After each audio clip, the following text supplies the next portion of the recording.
We are live, right? Actually, hold on.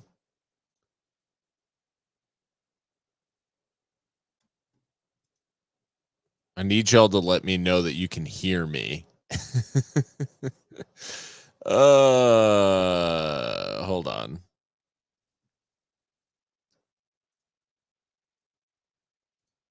Okay, cool. So you can hear me. So perfect. Well, welcome. We are live. It is Seriously Loco's live watch along of the game against Oakland Roots. And we are getting a stream going here. Yep. So Locomotive taking on Oakland Roots tonight in Oakland. Yeah, welcome. It is West Coast kickoff, so it's nice and late. But yeah, excited to get stuck into this one. It is a Locomotive side that is up and down, very good on the road, very not so good at home. But they are on the road tonight. And on the other side of the ball, we've got Oakland Roots who are absolutely flying at the moment, um, just cooking beyond belief. And yeah, so we've got between these teams a difference in fortunes. Um,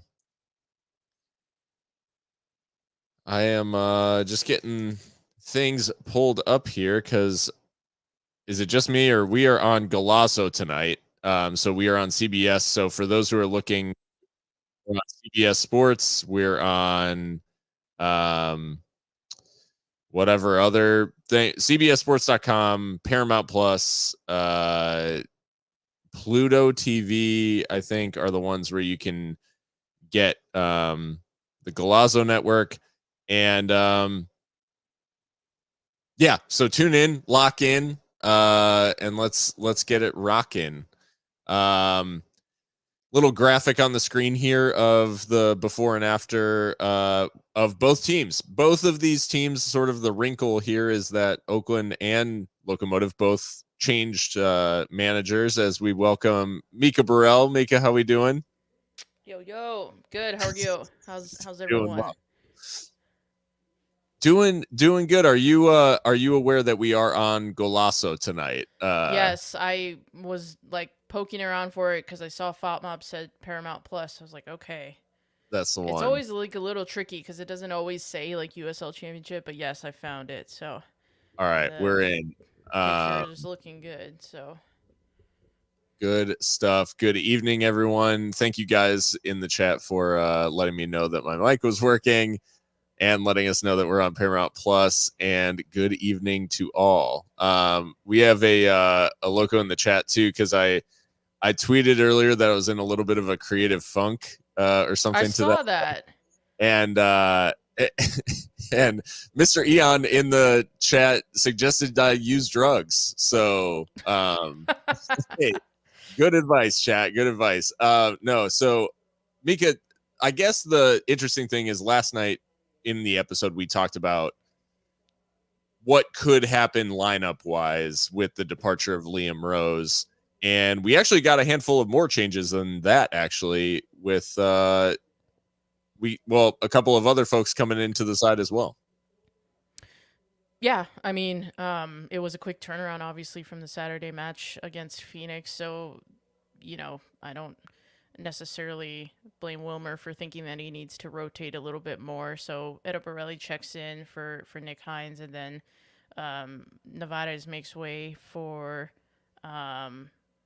escapes me right now. One of Joaquin Rivas or Ricardo Zacarias. Looks like, yeah, Zacharias and Yeah, that. so it's interesting because you could see one of Toomey, Moshe Ricardo Zacarias, and Joaquin Rivas alongside Justin Diller in the two-man strike partnership, and then the other two play wide. I think any one of those three could play either of those roles, so it'll be interesting to see how we actually line up. But it does seem like a 4-4-2 to me. Um, but it's interesting, and it'll be fascinating to see kind of what Ed Borelli brings. I mean, we know on his day he can be a very quality player, and maybe he's a more peripheral these days and has had his injury woes, but Still plenty of experience, and maybe that's what we need to get over the line on the road here in Oakland. Seeing the sun still up and a 10 p.m. kickoff on the East Coast is like a jump scare. Some changes as well for Oakland, so who also had a quick turnaround, and they actually make by my quick count 9 changes to the team that beat Sacramento. It might actually just be no, because they also changed the keeper. So yeah, I think only 2 outfield players keep their place. Other than that, like a completely changed side for Gavin Glinton and company. Yeah, Dom Dwyer's still on the bench, which I find interesting. And here's our lineup. So if this is to be believed, then it's Moshe Bane up top with Justin Dillon, and then I don't know that I believe Rivas is playing as one of a 2-man midfield. That seems like a reach. I think Calvillo and Rivas are probably switched, and if they're not, then that's a fascinating call from Wilmer Cabrera. Well, we're about to get underway. It looks like the referee just making his final adjustments here and waiting to get things underway. Yes, sir. And we are underway in Oakland. Locomotive in the all whites, and Oakland in the like black and stained glass number. So nice kit, to be fair. Yeah, very nice kit. It's like anytime anyone does something unique with a vertical stripe kit, like which is a very traditional look, obviously, and can be sort of like overdone. When you find a new way to mix that up, always interesting. Yeah. But I guess one odd thing is that former Locomotive player who's been playing quite well for Oakland, Memo Diaz, not involved. A former Locomotive player in name, Niall Logue, does come back into the side, having scored his last time out against Locomotive.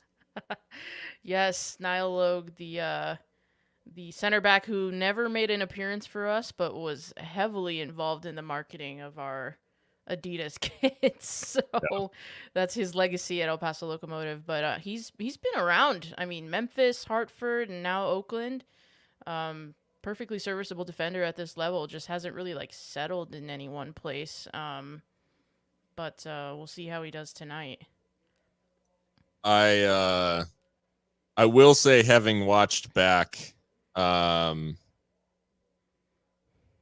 highlights, and I'll let, as Locomotive are they were in a decent spell of possession there, but then given away. I am very pleased to not see the likes of Johnny Rodriguez, Lindo Mfeka, Cedeno,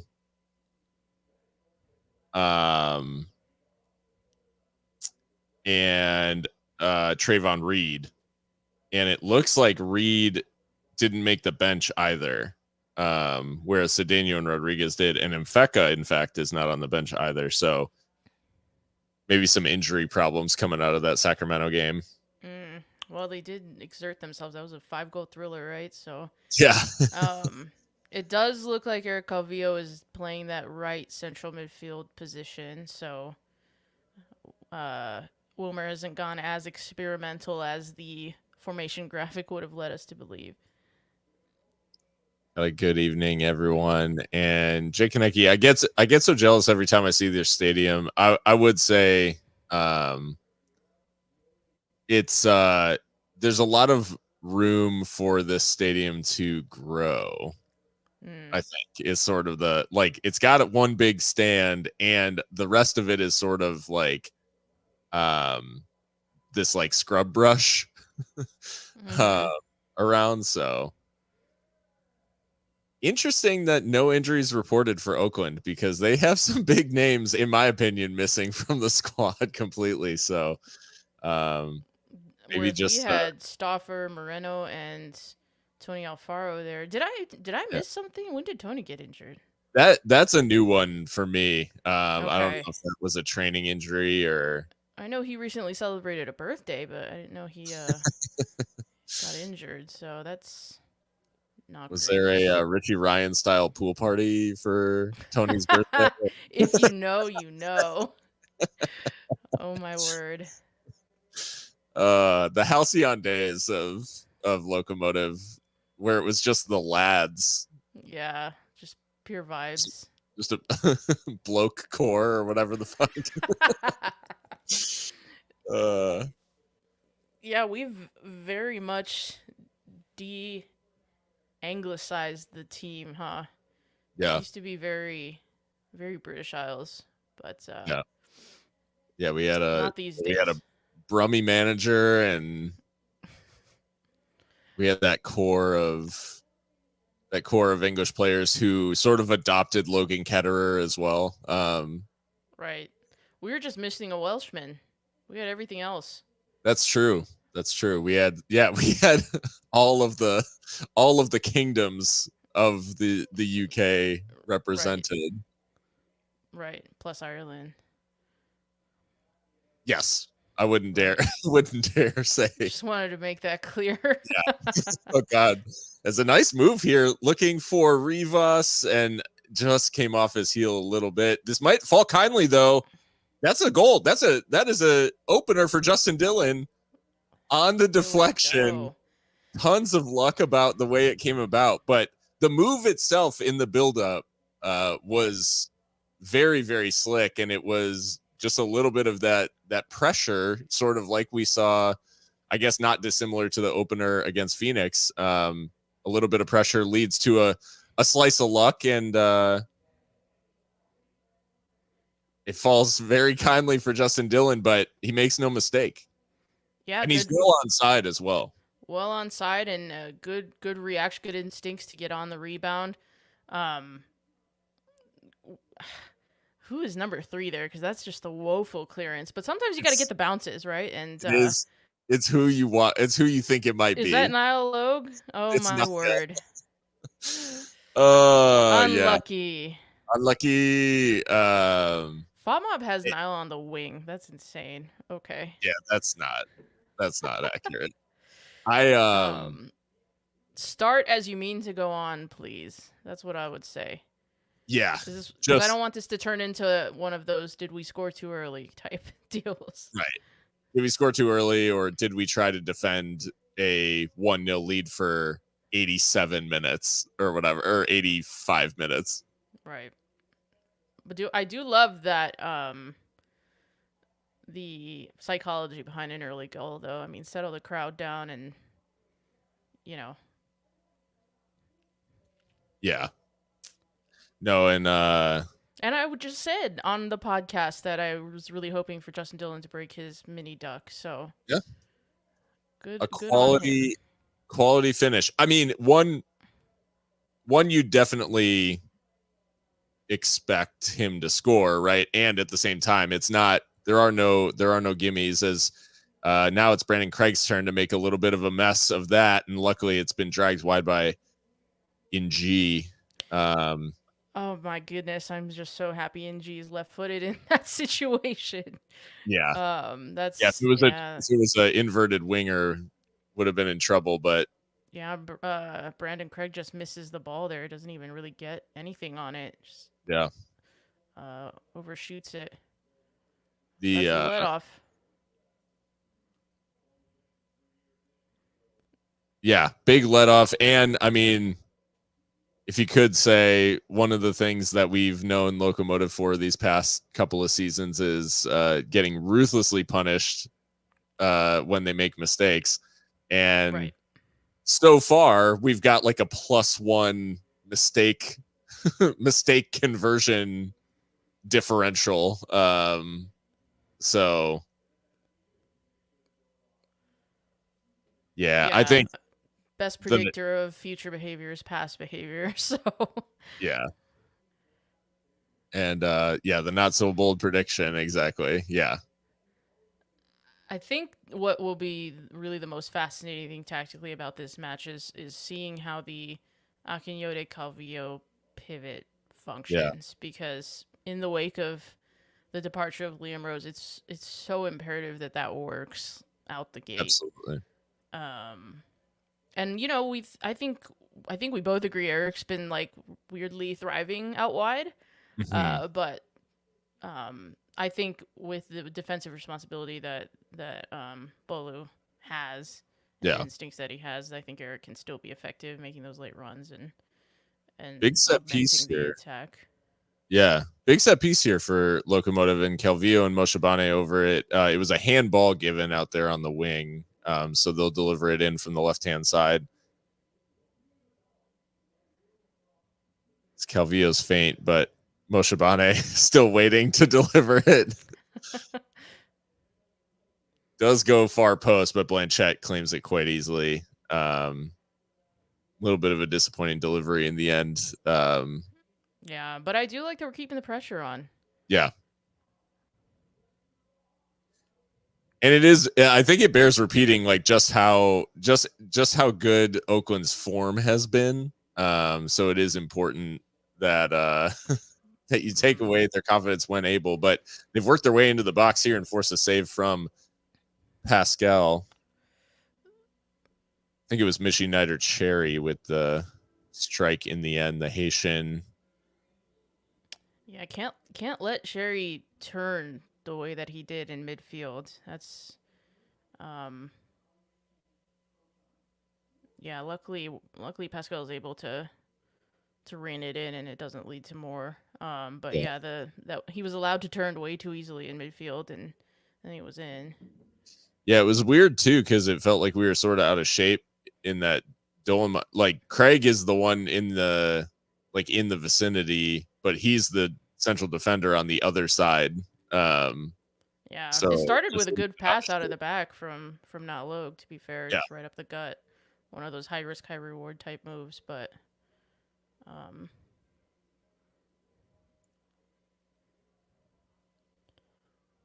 throw goes Oakland's way. A little bit of an awkward fall there from Eder Borelli, trying to play the header. It was a little bit of like a lame fish jump instead of the salmon leap, I guess, but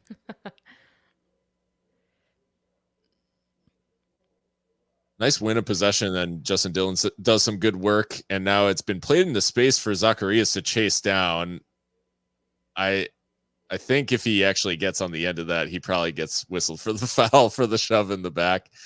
Um, so if you are looking for where to watch the game, it is on CBS Sports Golazo. So there are a number of free ways to watch, either on cbssports.com,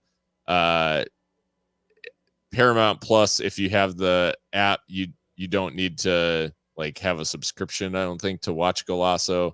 And Pluto TV is like the third option, um, but yeah, cbssports.com or Paramount Plus are probably the two easiest options, as that's not a great tackle on Miles Lyons.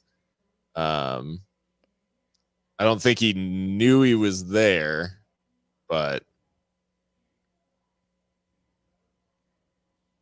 foul goes Locomotive's way and they get restarted. Welcome, Harry. And condolences. I was going to say condolences to San Antonio. last I saw They they were down 2-0 to Birmingham.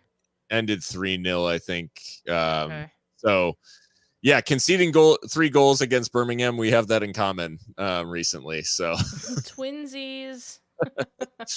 we feel your pain. But yeah, San Antonio just like riding the struggle bus right now in terms of the injuries. And I mean, their bench had, I know Harry tweeted about this, but their bench had one senior player on it. They had children on the bench against us as well, didn't they? So They had this has children on been the pitch against they had us. children on the pitch, but yeah, it's been an Yeah, ongoing issue. One wonders when they're gonna pull the trigger on some signings. yeah.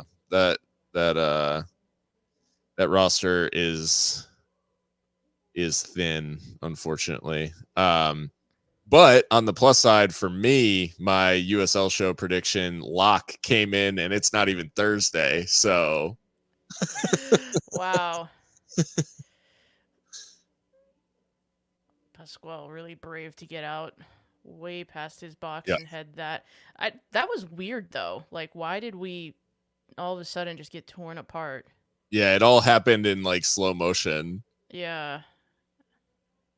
I mean, and I think that might come with the territory. We're playing a brand new midfield, Yeah. so Well, and I think the flat nature of that too is just gonna leave that space right. in between midfield and defense at times. I And think we Rivas and Zacarias are really like getting into central areas too, so it really is just leaving two. yeah. So It is like, I mean, I know John at USL Tactics like talked about it, just the Cabrera like 4-2-4, like it's a true 4-2-4. Uh uh-huh. and yeah, the two midfielders are sort of doing their own thing. Mm. Yeah, it's one of those things that like looks brilliant when you're controlling the ball, but then one loss of possession in a bad area and you could be completely exposed. I suppose, yeah. No, it's a good point.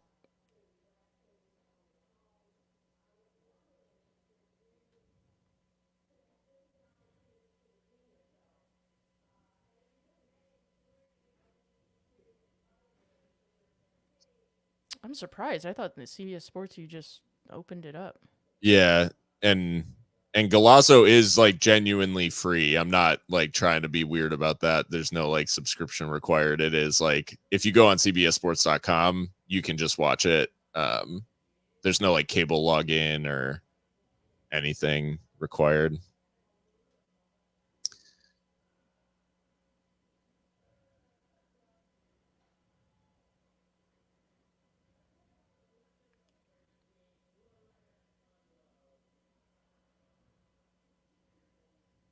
A little bit of a press on here from Locomotive, but I think it's Camden Riley gives it away this time. And Calvillo finds Zacharias out on the right wing. Cross over the head of Toomey, and it'll be Tamakis, I think, who mop up. Not the worst cross in the world, just nobody No, in it had a front. nice shape on it. Just sort of landed, unfortunately, like in between. And It does feel like we're forcing Roots into passes they don't want to make.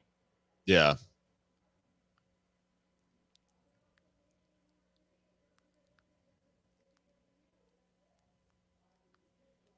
I don't know that there's actually anything in this.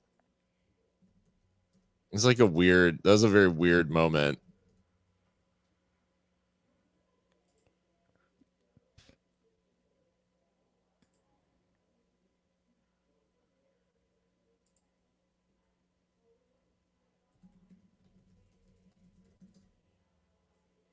But Oakland in possession.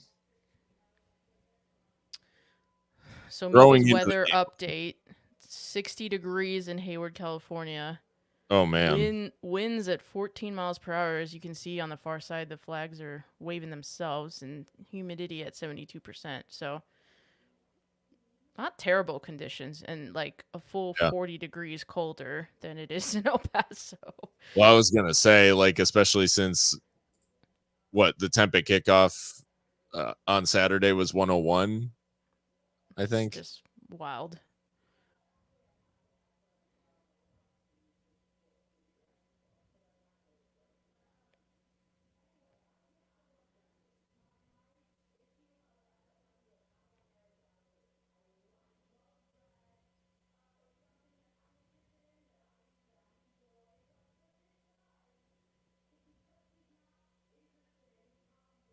Pascal able to collect that one, and Locomotive we're approaching like 20 minutes, and it feels like we're doing that thing again of like sort of losing our grip on the game. Mm. But I think Dylan's won a throw there. Tried that clever back heel, but at least he earns the throw. Yeah. Throw goes to Rivas. It's funny because when we get the ball in the attacking third, I actually really like this interchange. For sure. And foul against or a foul on to me by, I think it's Matsoso, who's been booked actually in the aftermath of that. So first yellow card of the game, just 19 minutes in. And yeah, it's just he just kind of goes through Moshibane. And another dangerous free kick here in a area that Locomotive can definitely whip something in.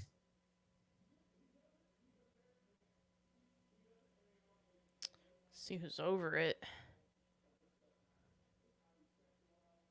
It's Calvillo this time. Went near post, but Dolenmeyer, who scored on this ground in the last game of last season, can't get on the end of that near post header. And then it's Bolu whistled for the foul. He's let Roots take the free kick quickly from absolutely the wrong position. Like, that's bizarre. He also like hesitated to give the advantage. Like, I think he whistled for the foul and then allowed them to restart from. He did whistle. Okay, I was like, what the hell? But I think he allowed him. Really weird. I think he allowed him to start from a quick free kick because I'm pretty sure they stopped the ball, but he took it from like 20 yards away from where the foul actually occurred. That was crazy. Like, that was really odd. But yeah. Well, we've played 20 minutes, Mika, and I mean, Locomotive lead on the road. And I think that so far the ball movement has been good. I think there's been a couple of times where the system has kind of like exposed its weaknesses as far as leaving space. But cannot sleep on this Oakland side. They absolutely have weapons on the pitch that can hurt us if we make a mistake. So it's a nice, really nice tackle from Brandon Craig, I think, which snuffed out the danger in that Roots attack. And now Locomotive have enjoyed a little bit of possession and are trying to knock it around a little bit. Interesting to see here that Bolu and Eric have switched positions. Yeah. A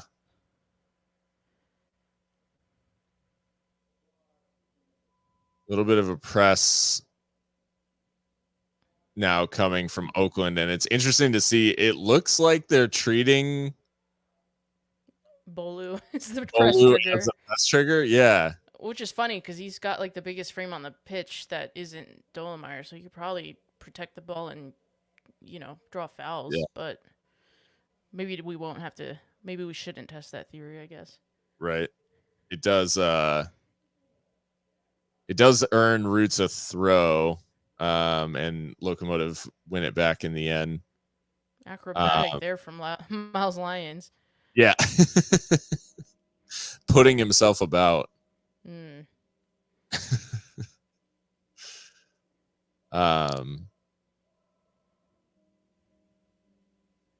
Do you think, I mean, just based on how, and that was kind of bizarre from Toomey, plays it just kind of straight out for a throw.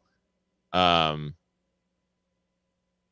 might luck out again and get on the end of this, though, and he's running into space. He's got Rivas with him, and this is just turned into an attack out of nowhere. A lot of recovering going on from Roots.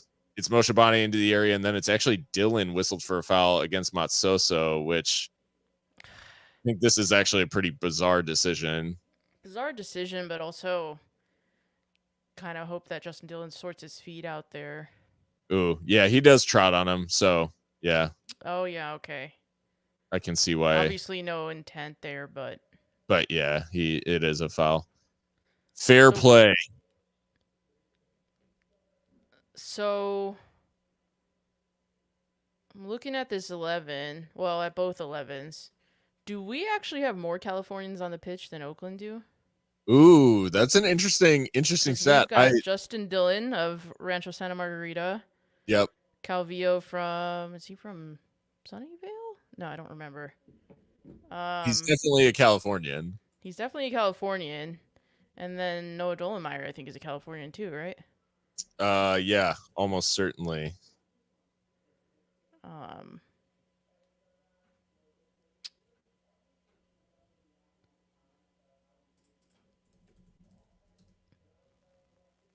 Palmdale. Eric Calvillo's from Palmdale.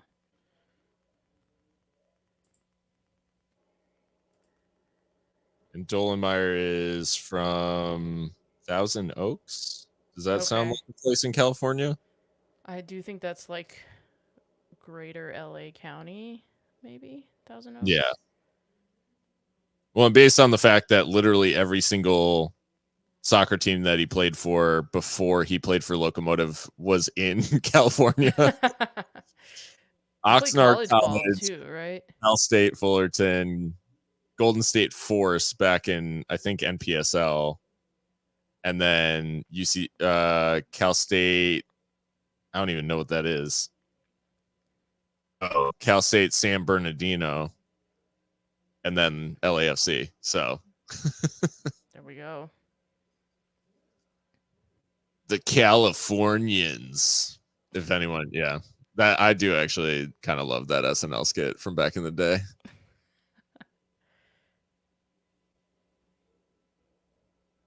Locomotive have a throw. But yeah, that's an interesting spot. The fact that Locomotive have more Californians. I think. I don't know. I don't know where every single Oakland player is from, but it just. Well, I think. Well, we know Missionaire Cherry is Haitian. Matsoso. He's from Lesotho, which is Yep. That country like that's completely surrounded by South Africa, right? That's right. Yeah. We know Niall Logue. I don't know. Camden Riley could be questionable.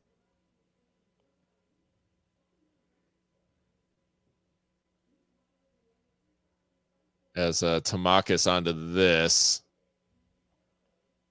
Miles Lyons trying to close the ball down, but Roots come away with it and attack through Magnuson. Now it's Matsoso in the middle of the field. Tries to play a long diagonal up towards Borelli. Borelli loses out, and then Cherry just slips as he fires on goal, but unlucky, I think, from Mission United Cherry. And this is Tamakis just has, I mean, he wins the header like far too easily. Yeah, I do think Eder Borelli's showing some signs of rust early doors. Yeah.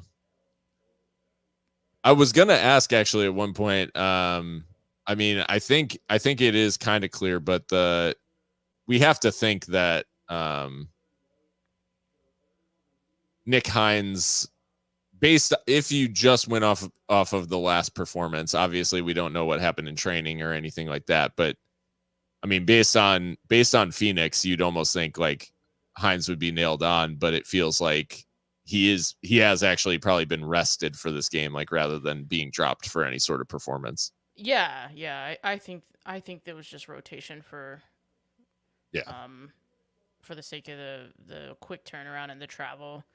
I don't. And a high energy position, fullback, obviously tons of running, and I don't think it's coincidence that him and Navarez are the ones who are rested. There's probably a lot of data in there. Yeah, for sure. In their sports science, to suggest that the load was intense in that game against Phoenix, and their legs were probably carrying quite a bit of kilometers in there. Yeah. Now I do think once Lucas Stoffer is fit, I think the selection becomes a lot more clear, just based on what he's done this season. But yeah, no, for sure. And I mean, what a treat to have a player like him, because he can really play on both sides equally well. True. Yeah, very versatile. Good tracking back from Ricardo Zacharias to win that ball, and Dolmeyer and Calvillo getting in a little bit of a mix-up there, but luckily Locomotive come away with it. Yeah, I would. Noah kind of gets away with it. I don't love that from Noah. Yeah. That was like I don't want the ball kind of pass. That's a couple of weak passes into midfield, and Oakland were swarming Bolu, No, it's a charging five into on the box. two. Wow. That is a big, big let off. Yeah, Noah Dolenmeyer just too slack in the passing out from the back there. Well, and we said that they were using Bolu as a press trigger, and someone needs to let Noah know that also. Right. As Justin Dillon tries to bring down the long ball but is dispossessed.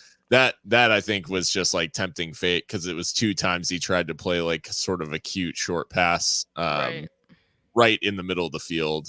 And right. When you're under pressure, sometimes you have to do the simple thing and boot it. And that first one, like as soon as you almost give that ball away in the pass to Eric, it's like, okay, well maybe the next time I get the ball, I'm not going to try that one. Right. And just a little nervy in that passage from Noah, who has been largely like very good, I would say, over the last couple of games. Yeah. Well, and I think, like, to be fair, like on the ball is probably where he could use improvement, because we've seen him also, do those mazy runs out from the back and then just immediately lose possession. So he just has to work on that, and probably still growing into his frame a little bit, I'd imagine, too. So.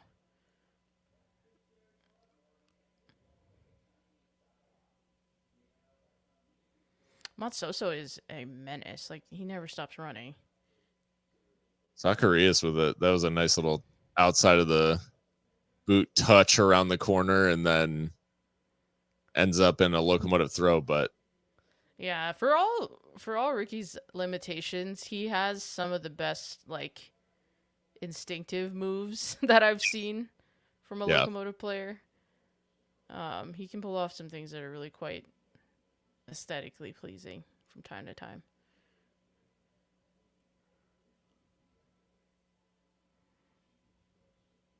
Moshe on the ball. Dylan recycles it, and it goes back in the end to Dolenmeyer.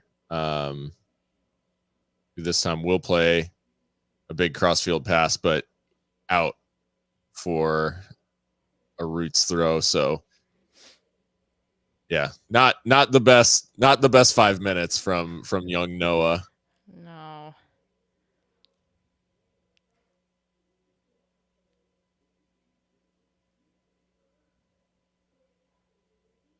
Bolu with the win there, finds Dylan. Moshe with a nice little turn. Dylan again. Dylan has a go, but man, that is the less said about that shot, the better. Yeah, he takes that on his left foot, and it was always going to be a challenge, especially from that distance. Yeah. But nice ball winning though putting the boot in from Bolo Akinyote. He, that's what he can do. Yeah. And that the turn from Toomey as well. Just like, man, why didn't that whole 8 thing like work out a little bit better? Is this? I think the flag should maybe go up for offside. It's not okay. It did in the end. I was like, he looked miles off, but I couldn't.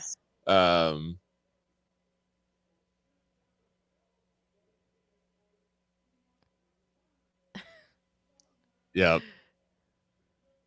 Justin does end up in wide areas like a little bit, a lot. But I think like locomotive strikers have always had like a little bit of a tendency to do that, because I feel like I remember Lucho always ending up on the wings for no reason too.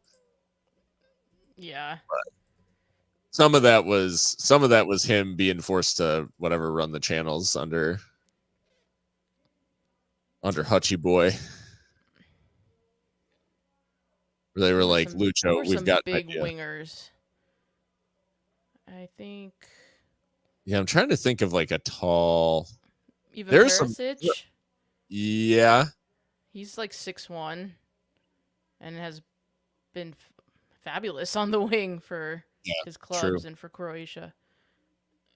Toomey did well to keep that in and chase it down. Can't get it out, and then Borelli commits a foul in the end. I think Tamakis is bought that one, but Borelli booked, and this is the sort of thing where it's like, Yeah. He's just a half step behind everything, I feel like. I don't know if yeah. that's being too harsh. Well, and it's funny because he's almost certainly booked for Descent. I definitely don't think it's a foul. Like, and I think he has every right to be frustrated. And taking a booking there Yeah. is That's like silly. insane. It's Yeah. just you're 100 yards from your goal, and you've gotten booked for Descent over a nothing foul at the corner flag. Like, Yeah, and let's you're be one of sensible. the elder statesmen and you've got the captain's armband on. It's not a good look. It's like, come on, man. Yeah. Just read the room, like, Mhm. because he's been kind of giving it to the ref like for a while. So, Right. and his favorite thing is to dive into challenges. So,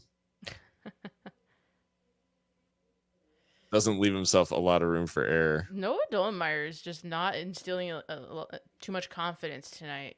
No, He ball just into, puts that out for a throw. yeah. Now Matsoso trying to turn on the edge of the area.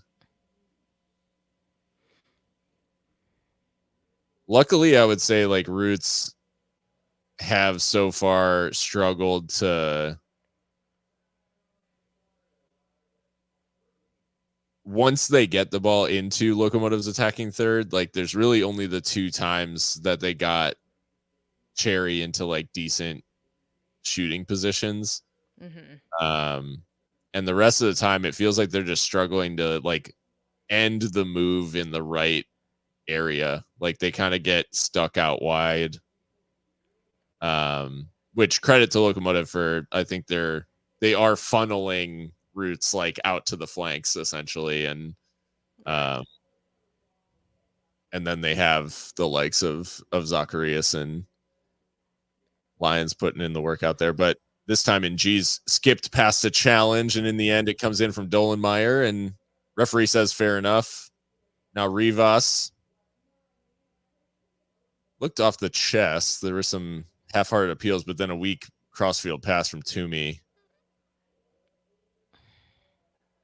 I wish that pass from Rivas was better. I wish it was more Yeah, threaded into his path. yeah. He kind of And made him check back for it. yeah. Um, By the way, let's acknowledge the madness that is tomorrow. 7 a.m. Slovenia, Serbia. 10 a.m. Denmark, England. 1 p.m. Spain, Italy. 6 p.m. Argentina, Canada. We eat. we are eating, folks. And that cross is blocked away by Borelli. Locomotive have a chance to maybe relieve some pressure here. Dollenmeyer ends up going long. And in the end, played back to Paul Blanchette. I think Dylan's having some words with the referee about the fact that I think Niall Logue essentially defended that by like just wrapping Dylan up and kind of, Mm. I think he's saying that, hey, like, is he allowed to defend me like that, basically? But flick around the corner now for Oakland, and a very creative tackle from Eric Calvillo with or maybe an interception, we could call it, but a little I rainbow feel like flick. that right wing, our left flank for Oakland is where they're getting a lot of joy, and it seems like they're able to get Noah Dollenmeyer one-on-one every time. Where is Etta Borelli? Yeah. Well, and you can even see, I think you can, and a booking now for NG, I think, as he went into that aerial challenge with Miles Lyons. I will say, I think NG is actually a little bit unlucky there in that it was just big guy, small guy. Mm, Uh, yeah. Miles not the most imposing physical figure, so I will give a little bit of grace to NG, but another Oakland player in the book, so that's two yellows for Oakland with Matsoso and NG, and then the loan booking for Borelli for Locomotive. This might be one of the first halves of the season that we end with less bookings than our opposition. Was it Amazing. Charleston? We had I feel like we got half the team booked in the first half against Charleston. So Yeah, had quite a few against Phoenix as well. yeah. Throw goes Locomotive's way. But yeah, we are it is a feast of football this summer. And I mean, games today, Croatia, Albania playing out a thriller. I missed that one, but Eastern yeah, Europe is serving us up some classics. Like for sure. Eastern Europe and Western Asia are serving us up some absolute classics in the Euros. Absolutely. And then I mean Xherdan Shaqiri Oh my scoring god, what a goal. a banger for Switzerland. First MLS player to ever score at the Euros. So crazy. Wild. Lionel Messi, we await your response. I hope everybody gets that joke, but He's never scored at the Euros. What a fraud. yeah, absolute fraud. No European Championship goals. Turkey, Georgia, yeah. This was the match of the lot for me so far. Just unreal. And this, like I keep saying it to you, but the scoreline does not reflect how Georgia played. Turkey just scored two screamers and then had the empty netter. But Georgia they were good. And they left it all out there. I mean, I think you could definitely conceivably, as that's got to be offside, right? No, they allowed play to go on. 5,000 miles offside. No, he definitely interfered. He put the flag up like long time ago. Okay, I was like, there's no way they're gonna do this to us. It was offside like well before it even got to that player. And he definitely interferes. Like he does a whole like, oh, I got out of the way, but no, it's not even. I mean, that's not even affecting the play.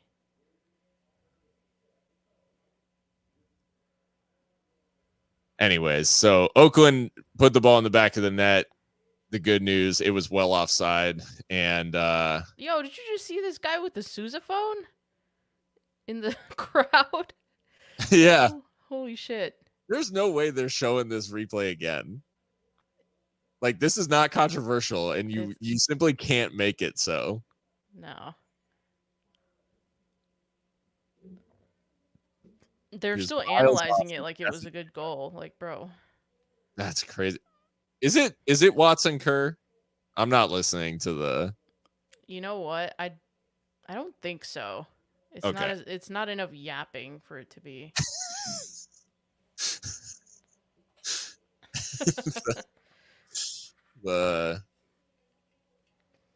Yeah. Trademark Kerr yapping. King of yaps. No, it's actually an MLS match day, so I think he probably is working because he's an Apple TV guy, I'm pretty sure. Wait, wow. So Dylan's gonna go in the book. They're showing Rivas, but I'm pretty sure I think it was Justin Dillon who made the challenge. Yeah. I mean, Tamakis has gone down like extremely easily. He felt the hand on his shoulder and crumpled, but that's a crazy. At the same time, when you're behind the player, I mean. Oh yeah, no, I just think the yellow is crazy. Like, because he hasn't even. The contact is like so minimal, right? But, and it's not.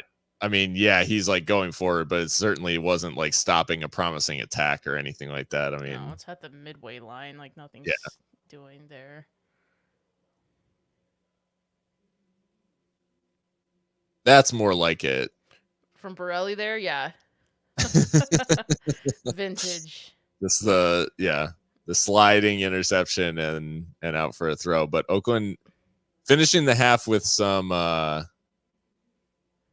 vim and vigor. This is crazy. That's wild. Sickos are out tonight. Let me find out. People in the chat are betting on USL. You are sick.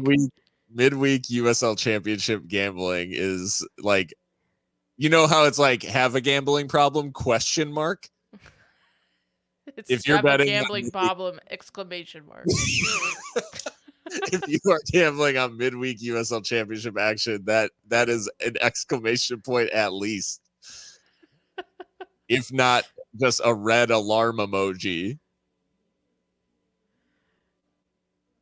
Gambling problem as a corner comes in for Oakland and headed away by Noah. Header gets flicked on, and Pascal had to be smart. It was, of course, it was Niall Logue on the end of that volley.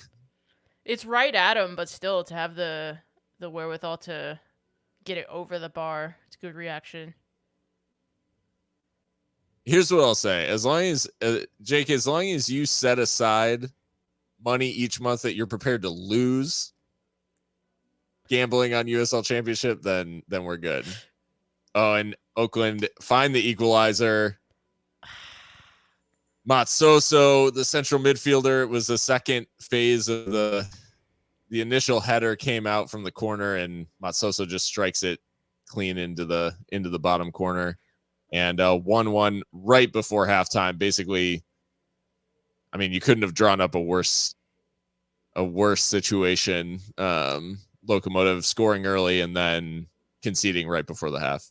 Yeah, and Pascal's got to be sick about this one because, I mean, it's his team keeping him under pressure. It's a good finish, to be fair. Yeah. But what does that just bounce off Noah Dollenmeyer?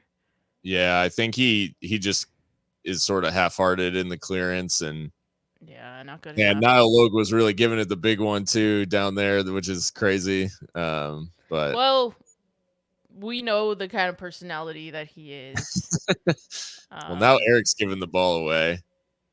Lions has to dive in, and Lions is going to be booked. I kind of want to see that back. I thought he got the ball. I thought he got the ball. Yeah. I thought it was a good tackle. He thinks he got the ball. That's what he says. Yeah.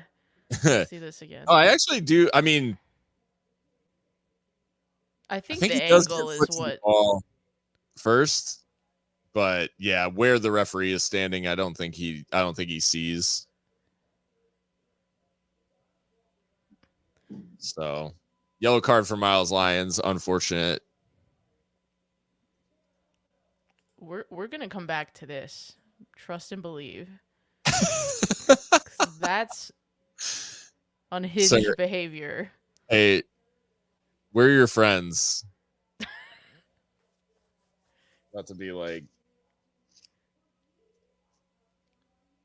Jake, your behavior has affected me in the following ways. This stream is an intervention. That's so unfortunate to give up that goal right before halftime. No, that is But I don't know, maybe, I mean, do you take this over giving up the equalizer in the 87th minute? At least at halftime you can make adjustments and you have time to react. If it's like you must concede, I would rather concede with time to right the wrong, but I just think like, yeah. I do think as far as like the flow of the half, I think we have totally done again the like take our foot off the gas too much, and I know it's not a conscious thing. I don't think it's a conscious or a coached thing. I think it's just what this team like sort of naturally does.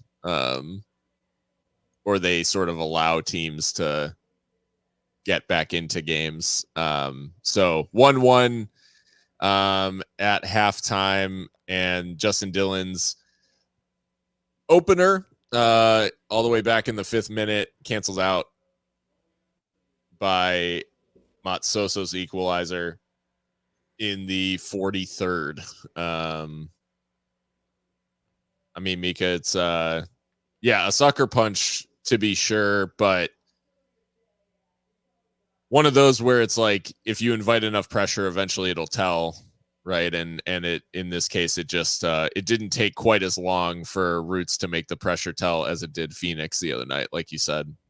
Yeah, and actually, kind of a continuation from the Phoenix match. There were some dicey moments on defensive set pieces, and two in a row that we give up two really good chances. One of them ends up in a goal from our own inability to clear the box. So yeah, disappointing, but still, if they can do that, we can hit them back in the second half. Just changes the team talk, right? I mean, that's as a coach, that's got to be really annoying because you're probably thinking like, okay, how can I consolidate this? What can we improve on? And now it's like, how do we respond, right? And that's a different conversation. But Yeah. it is what it is. Nothing The is coming easy for this Locomotive side. the halftime stats and the one that is going to make for rough reading for Locomotive fans is the fact that they have just two shots, and both of those came. Well, both of them are Justin Dillon, and one of them was like 47 yards wide, and the other was the goal. So they converted their one big chance. Roots technically haven't created a big chance, which I guess is a feather in the cap of the defense so far. But the fact that they've conceded without conceding a big chance, obviously not very positive. And I think the chance creation is the one that's going to stick out in terms of we get outshot 7-2 in that half. And despite the fact that it wasn't always very dangerous from Oakland, the volume difference did eventually tell. Yeah, absolutely. It's a theme. I think we always start pretty well, and we just can't sustain it. So yeah, I don't know. It's frustrating. We had a similar sort of return actually in the first half against Phoenix, where I think we ended the game with 7 shots, three in the first half, 4 in the second. So there is a little bit of something there of we're not really creating a whole lot. Right. We're not as big of a meme at the back as we were, but we definitely are not we're not lighting anything on fire in terms of how the attack is performing, which is odd because the way the attack has linked up when they have been able to has looked really good. It's maybe just a frequency thing where the ball isn't sticking like in those situations the way it should, and it is rarely leading to anything in terms of like shots at the sharp end. Yeah, and here we see the Western Conference table with us still in the doldrums, and then 11th place FC Tulsa just above us with 3 games in hand. So, yeah, not great. Pretty brutal. Any table that has us on the bottom and fucking New Mexico United on the top is just They are getting thrashed by FC Juarez right now. That was happening. 4-2, I think it is, up in Albuquerque. So Mountain Star can at least do that for us. Right.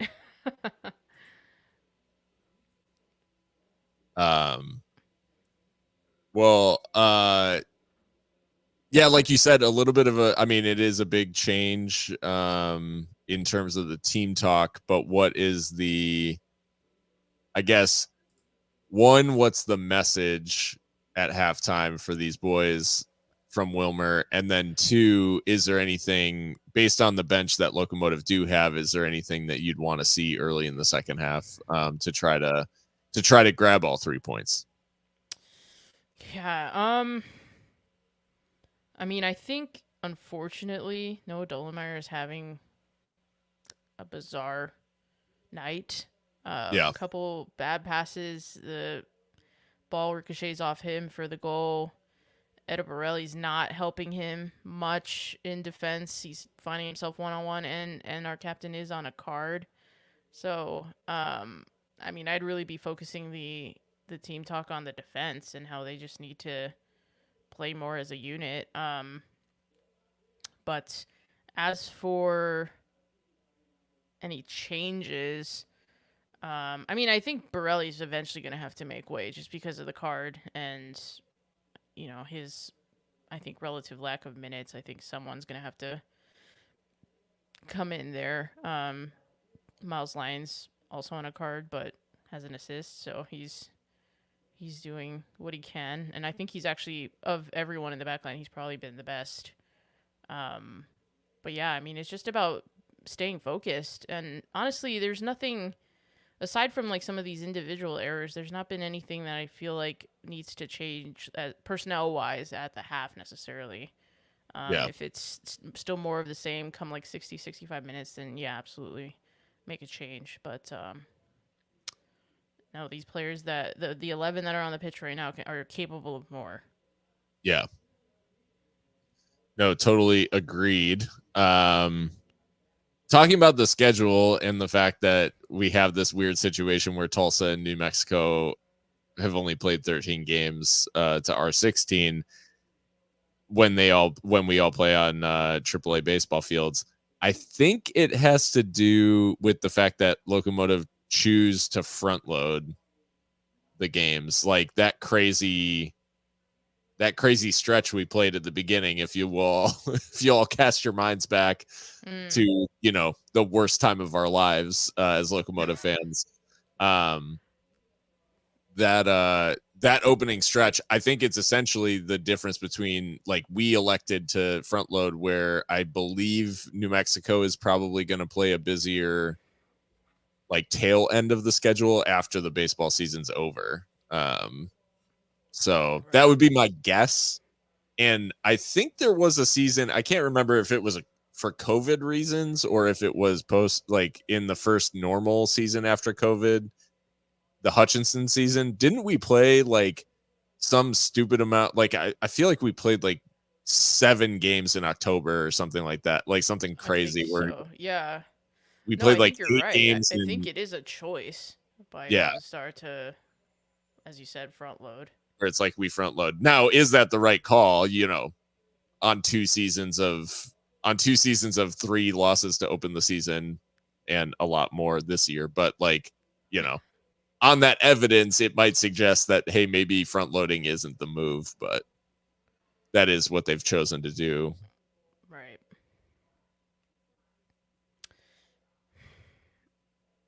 This is true. Petar Petrovic is a difference maker. Do we think Petar is he the most enigmatic player in the USL? Yeah, maybe. Just because I think that his level is so much higher than what we've been able to see consistently, and part of that is the injuries, right? And um, Petar, from what we understand, really can struggle sometimes with the mental side of the game. Perhaps more so than some of his peers. Yeah. And so that, when you don't feel like you can trust your body, that obviously has an effect on your form. But technically and on the pitch, like he can absolutely what the chat is saying, that he can be a difference maker. And if he were to play a full season, he might be up there as one of the best in the league. But we just haven't been able to see it consistently. I do wonder like what Wilmer makes of him, because that's I mean, they're all players he's inherited, but like him specifically, that's one that's one of the marquee signings of the Brian Clarehout era, I guess you could say. So it'll be interesting to see how he's kind of utilized as we're going through this pretty significant personnel change mid-season. So he's in the picture, obviously. I mean, it's more than can be said for the first kind of quarter of the season, first third of the season, if you will. So Yeah. And if there's anyone on the bench who could make a difference, it's him. Yeah, it is wild when you think about, I mean, that goal that he scored against Pittsburgh from the Costician assist last year, where, and it is weird to even think that that was last season, but where he takes it down on his left and then finishes with his right with the next touch, like just like still will forever stand out in my mind, and it as like one of the best technical goals that's been scored by any Yeah. Locomotive player. And like the enigma that is Petar Petrovic is the fact that he is capable of that, and he is capable of like absolutely vanishing from the team for months. So like yeah. Yeah. The question on Moreno, I don't think we have a more recent update on Amando. I believe he got hurt in training, or in camp with El Salvador. Yeah. So he got hurt on international duty. I don't think we have a good update on like the nature of the injury or timeline. Yeah, unfortunately nothing. I'll try to dig into that if I can, but because Stauffer, we've probably got at least a couple of weeks was at the because time of the a injury it couple was of looking weeks like ago, a month. Yeah.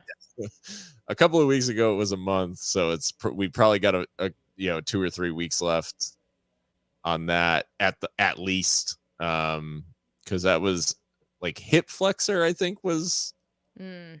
the issue, or um which to me feels like it's like textbook like overuse injury, right? Mhm. Like your hips don't just like no one, there are very few footballers are like tearing hip ligaments and tendons and stuff like that, where it's like it's more so, I would assume, like strains. And Mhm. indeed, your hips don't lie. So I yeah, I don't know. Well, we'll see what Locomotive have to say in the second half, and we do have a half to set things right. As far as the matches tomorrow, Mika, what's the one that stands out to you in that calendar? Man, I mean they're all good. Obviously Spain Italy is you know, the marquee, like two big nations, two rivals. Both have won this competition. Italy, the defending champions, of course. Myself being half Italian, I always try to keep an eye on the Azzurri. Mhm. Um, I am but legally obligated to root for Italy. sure, yeah, because you're married. Being Yeah, married into, so exactly. Um, but yeah, that one, of course, will be huge. But I mean, obviously, anytime England plays, it's just interesting to follow the narratives. And I think with the way that they started, it wasn't exactly the most convincing. One wonders if Gareth Southgate will be brave enough to make some changes, although it looks like Luke Shaw is still not fit. So that is a blow because I think the Cure at left back thing is not giving what it's supposed to. Um, but then Slovenia, Serbia. I mean, if recent history is to be believed, like that might be the most lit game, to be honest. Um, and they both of those sides have some really good strikers. I mean, Shesko going up against Vlahovic, Mitrovic, Tadic. Um, that could be a really interesting one. Although I did see that Filip Kostic did do his MCL, I yeah, think, which he is is really out. unfortunate because I It really is. like watching him, but unfortunate I for him and for tried. Juventus, of course. Eintracht, yes. Heritage. Yeah. No, my wife is New York Italian, so apologies. Well, That I mean, technically, Italians were the first Latinos.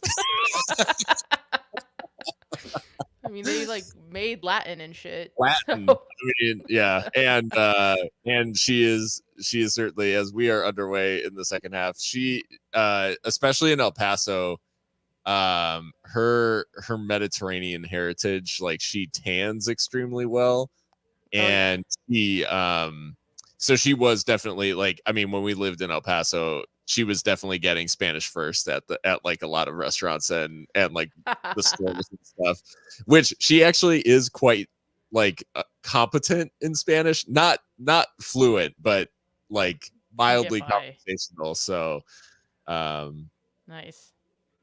so yeah, she certainly wouldn't claim to be Latina by any stretch, but No. but yeah, Just kidding. no, of Jake, course.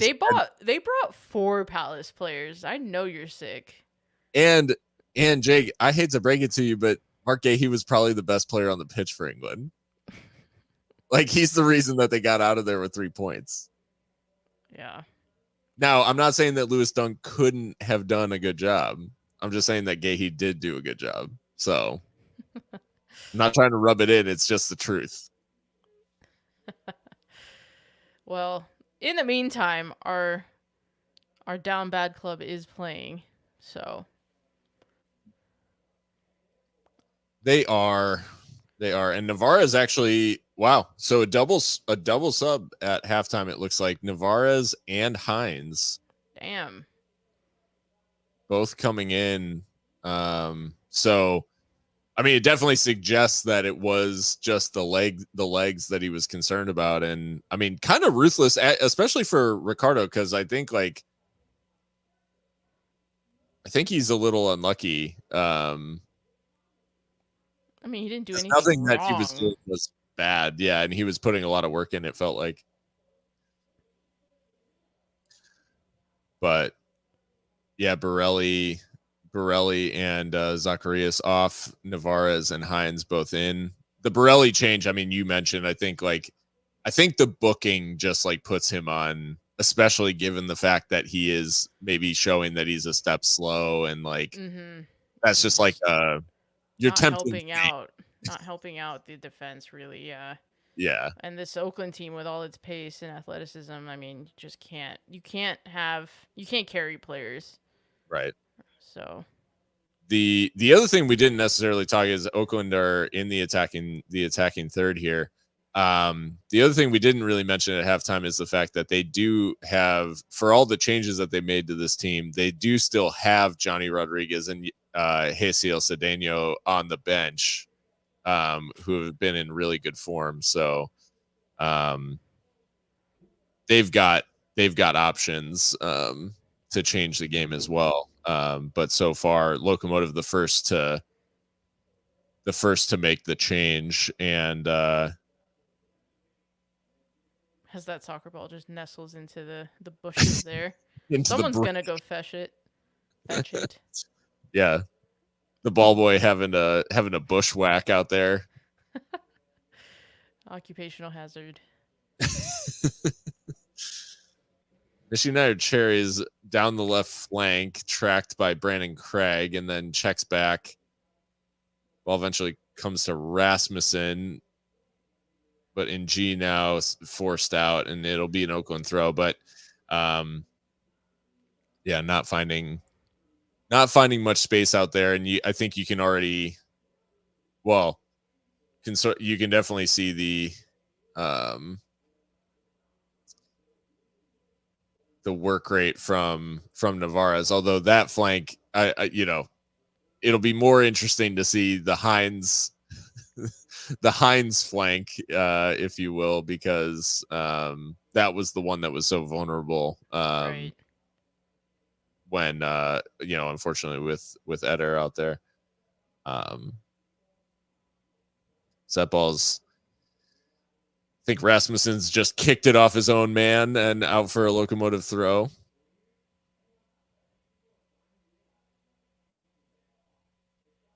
Locomotive going long here. And luckily the clearance is turned into Justin Dillon possession, has a go with his left foot. And again, like had to have been a better option. And now the ball's played in behind. Cherry's onside here. He's one-on-one with Pascal. What a save.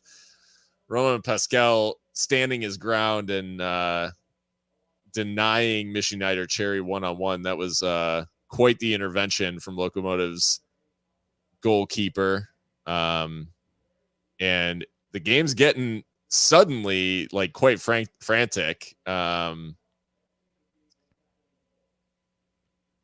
What a save by Pascal. Was it with the ankle? He kind of dived. The boot. I was gonna say the foot. But yeah. I mean, to be fair to you, there's no reason why foot and boot should sound different, but English, am I right? Here, get a good angle of this here. Wow, great reaction. That was De Gea from him there. Very, very reminiscent, of prime. But that just goes to show you that like one bad decision in this system, and we're so stretched. Yeah, because Justin Dillon really should not be shooting from that area and with his left. Now Dillon on his right curls one, but tame effort in the end. That was nice from Toomey too. The layoff, I think, was the right decision from an area that he certainly could have been tempted to shoot from. So, but yeah, Justin, I would say maybe Justin is a little trigger happy, but I hesitate to criticize. I don't fault the good position, but the first shot was an absolute. That was crazy. Right, you never want your striker not to shoot, but yeah, absolutely.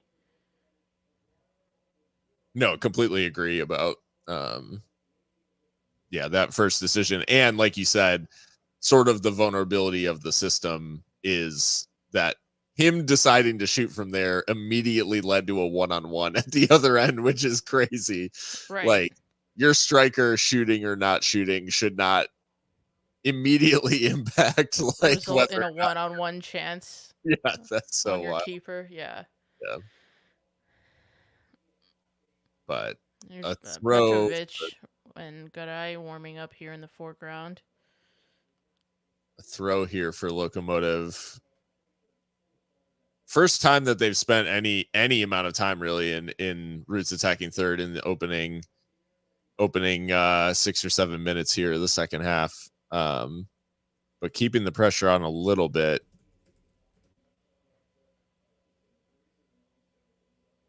One thing I will say about having games on CBS, I do love a ticker that includes Brazilian Serie A. That's always a nice. Yes, I was peeping that as well. It's so early in the season that you still get to see the wild stuff, like the fact that Corinthians are like 17th or something like that. So. Santos are like literally in the second tier. Yeah. That is crazy. Wild. Neymar's club. Oakland threatening here, but I think it was Cruz, perhaps. Good trying to get on the from Nick Hines to just body his man off of it. Don't love that clearance though. Like, what are we doing there? Pascal was way calmer about that shot that came in from Njid than I was. No, that was. I felt like it was gonna nestle in the corner there. Thank God it went wide. I think it was wider than it looked initially, but damn, he was so chill about it. I'm like, that doesn't look that bad.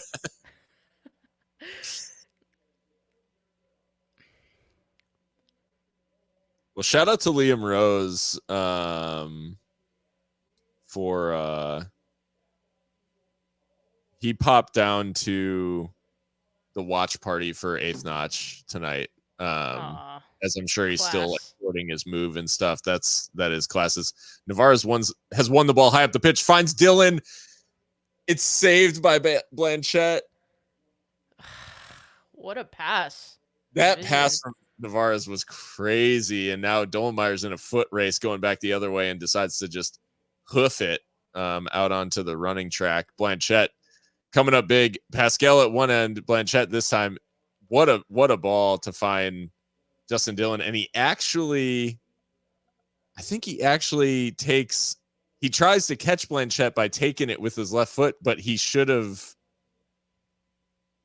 have actually gone around him. Like if he takes an additional touch. I mean, the space was closing quickly, but yeah, Absolutely. Yeah. possibly. No, Yeah. it's ifs and buts and all that stuff. But now Oakland at the other end, game is getting stretched here. Yeah. It is end to end stuff, and now it's Oakland's turn to attack. It's Rock'em Sock'em robots out there, just punch counter punch.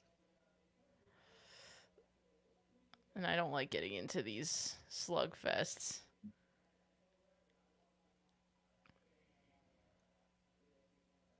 So the Dillon finish is tough because Blanchette is closing. He is trying to be a little clever by taking it first time, or not first time, but taking it with his second touch like that. And I think he's got to at least lift it a little bit if he's got any shot of scoring from it. But yeah, Justin, unfortunately, I mean, he just hasn't he hasn't had the Midas touch, especially recently. Like obviously he's already got a goal tonight.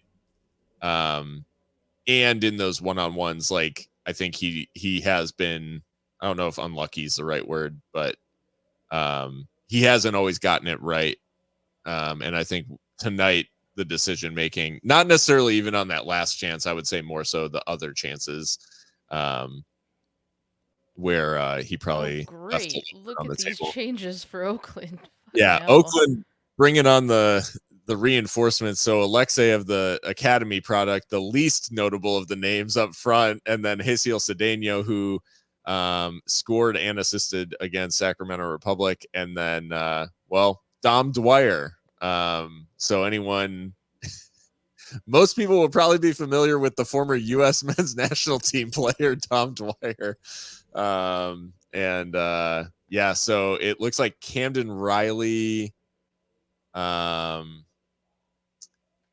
assuming Sherry's probably made way.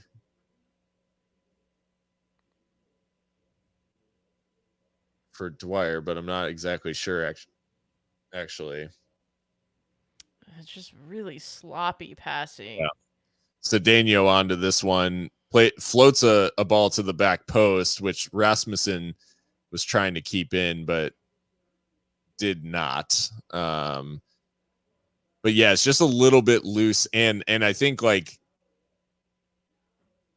disjointed, frantic, like whatever word you want to use. Essentially, it just hasn't been sharp enough in recent minutes where it's like they've Locomotive have had some good moments, but they also look. I'd say both teams look very capable of conceding right now. Is sort of how I'd characterize it. Yeah. Well done from Bolu there in the center of the park. Was he just pulled back by Cedeno? Referee thought it was fair, and Alexeyev finds Matsoso, but Locomotive back onto the ball, trying to play some one-touch stuff and do so. Oakland are relentless, so I guess in a way I have to give them credit because they're forcing this bad play out of Locomotive. Yeah. But well, and like you called out on the pod last night, like we are very quick to sort of like blame Locomotive for stuff without giving any credit to the opposition. Like, and I think it comes from us like just not being very good for a couple of years, where it's like, well, we just aren't good, so the opposition doesn't really matter. Yeah, Roots they've been absolutely running their socks off. Nice intervention there from Eric Calvillo, and Miles Lyons driving into a nice area. Cross was initially blocked, but it'll go behind for a corner for Locomotive. So nice little burst there down the flank. Did well to keep possession there when he could have gone down. in G, definitely feeling the extra sprint there, and the I'm assuming maybe on the slide tackle he maybe went down a bit awkwardly, but is this a disposable camera Well, I behind thought so, but I think it's just a really like unwieldy case for a phone. corner goes into the center, but Blanchette easy catch, and again it's like That's another not a wasted corner, another wasted set piece. not a great delivery. um Long ball forward, goes from Blanchette all the way to Pascal, and out for an Oakland throw.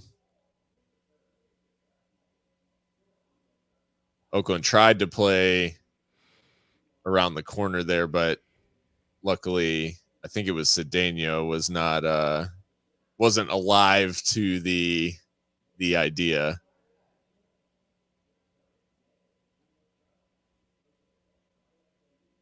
Well, we played an hour, Mika, and I mean, I guess you could say the opening 20 or the opening 15 minutes of the half have been kind of frantic. Yeah, pretty helter skelter, which is not the kind of situation that you want to be in on the road to this in-form Oakland Roots side. Um, yeah, we just got to settle down a little bit. Can't let them dictate kind of the pace of the game. Easier said than done. Sure. I mean, this is fine. This is fine right here. Just keep the ball for a bit. Navarez lays it off to Lyon. Did Navarez get caught there? As Dylan then goes up for the ball, it's going to find Hines on the other flank. Bolu trying to play a ball to the back post, but no one was really making that run. And then Navarez within G and catches in G late there. There's no way he books him for this, right? Like, there he is, Petar Petrovic. A roll of the dice from Wilmer. Here we go. And it's Joaquin Rivas, who I was gonna say, yeah, it better be Joaquin. I'm sorry, he's not really been a factor in this game. it is tough. It's just now we've unfortunately got like a quite large sample size of Joaquin just not being able to get into the game. And from a sheer output like of shots and chance creation, like he's just not much of a factor, unfortunately. Well, and to be fair to him, have we ever played him as a true winger? You know, one wonders if we played him in a position that he most recently had a lot of success with, would it be different? But yeah. And I know he played as a center forward a lot for Miami, but that was also as part of like a 4-3-3. Right. Nick is a very different sort of forward, and yeah, so it is tough as Brandon Craig out muscles his man there and tries to find the ball for Justin Dillon, but Toomey's going to get to the clearance. Toomey getting chased by Matsoso. Toomey gets a shot away, but Blanchette able to dive and catch it. Matsoso, man, random P test after the game. He is everywhere. It's funny because if Moshe Bani goes down under the challenge from Matsoso, he's probably off. Like, yeah, or it's a free kick in a very good area. Yeah, or it's a free kick. Yeah. Nice little interchange here out on the right wing from Calvillo, but it was cut out. I think the argument there was he getting pulled back by the Roots player, but referee didn't see anything wrong, and Tamakis has floated one over the top, but out of the reach of the onrushing Cedeno. So Pascal going long.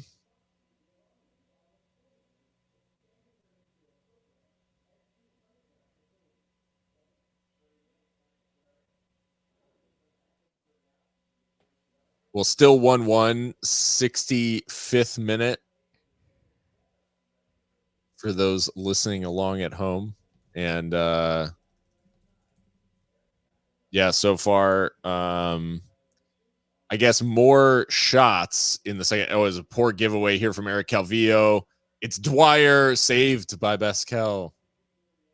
I don't think it was actually, no, it was actually Cedeno.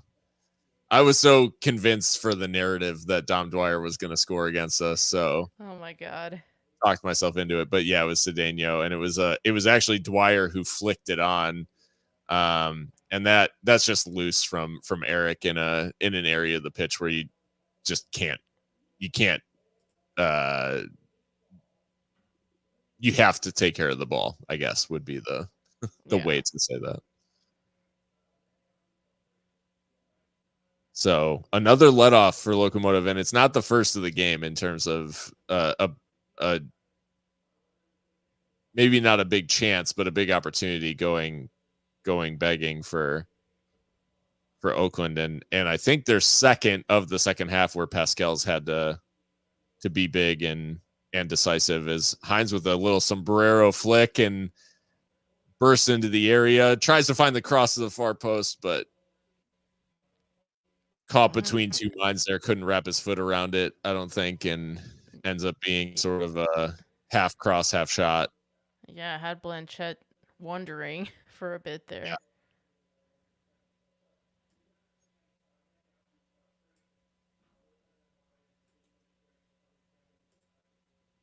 Matsoso is going to make way.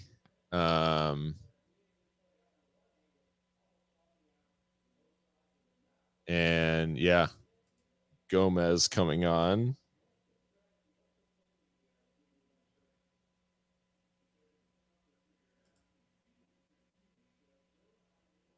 Daniel Gomez.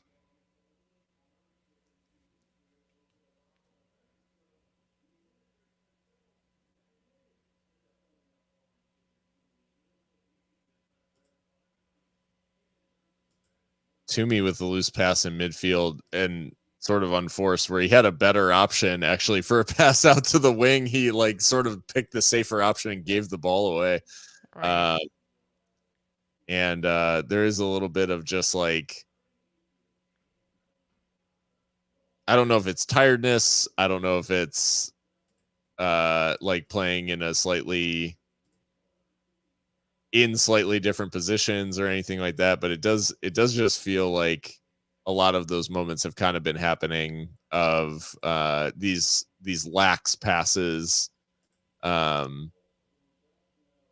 getting caught out, but luckily Locomotive not going to pay for that one at all, as Bolu able to bring down possession after Justin and Toomey exchanged touches up front. But yeah, Locomotive, I don't know, sort of reverting in some cases where now Noah will only boot it. So I don't know. I guess when you're not feeling your most confident, then yeah, might as well. But yeah, like we said, I guess better than the alternative, and certainly better than him giving it away. But right.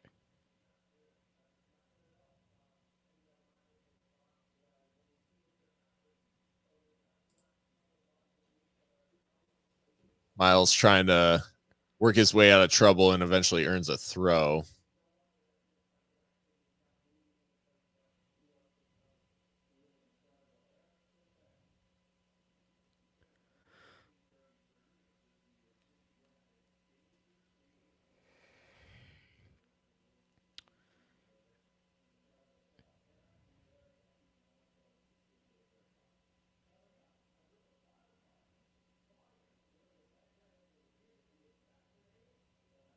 Another throw for Locomotive, and we might I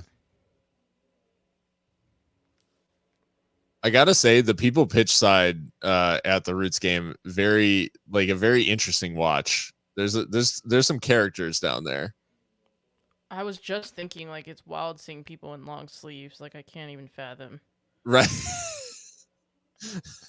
Like, it's literally hell in El Paso right now. That's crazy. Although And tomorrow it will be cold, only 82. damn. It looks like Navarez maybe took a bit of a blow here. The referee gesturing for the medical step, but we haven't gotten any replays of what the actual contact was.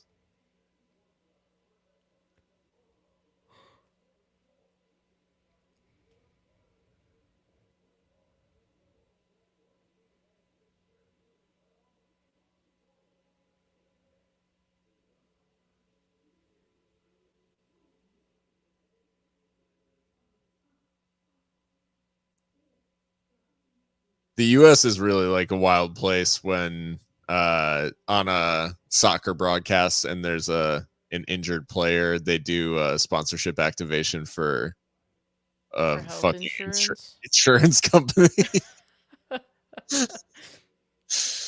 The hell, man. Hopefully he's nothing too serious for Navarez. Yeah, it looks like he's going to try to continue, but he isn't moving particularly freely. Wilmer given some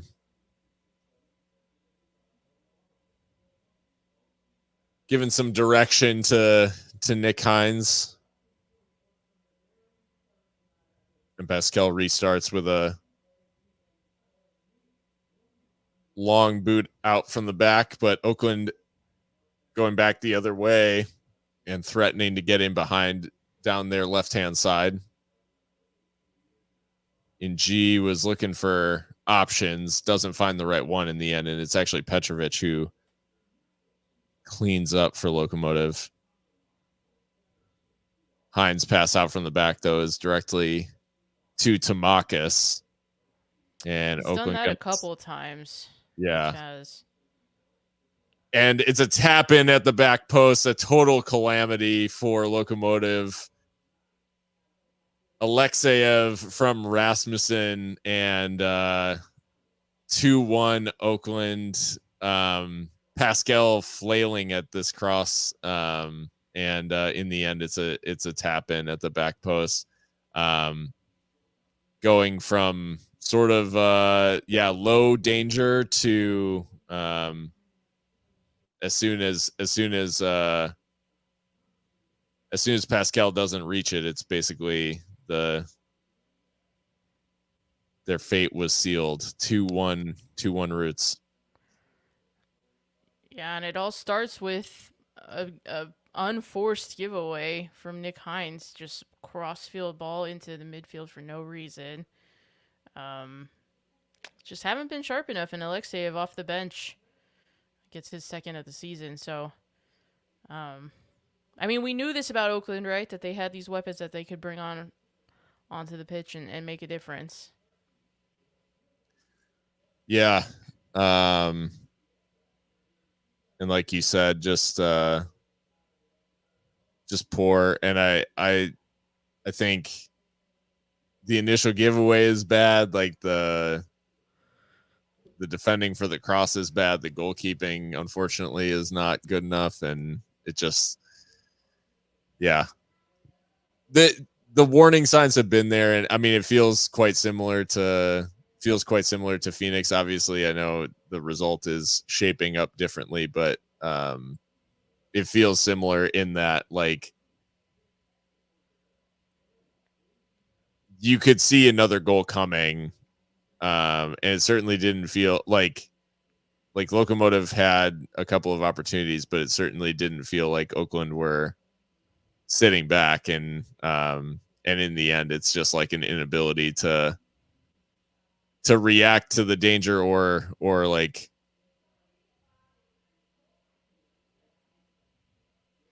As I mean, you just saw this again. Like, there's just no patience about our play at all. It's all very frantic and reactionary. Yeah, it's just like everybody's just trying to get rid, like, right.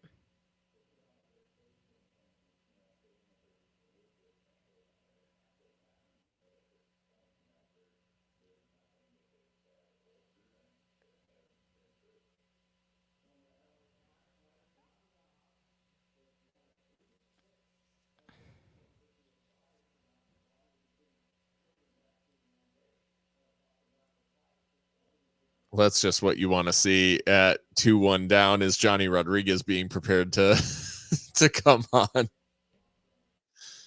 So I think that we've acknowledged this, that like the players, they need to yeah, individually and collectively look themselves in the mirror and realize that this is not good enough. But that's the thing, is like you can't sack all the players, and unfortunately, in the football business, it's going to be the manager that pays for poor performances and poor results with his job. So yeah, absolutely. It's the issues are multifaceted, shall we yeah, say. yeah.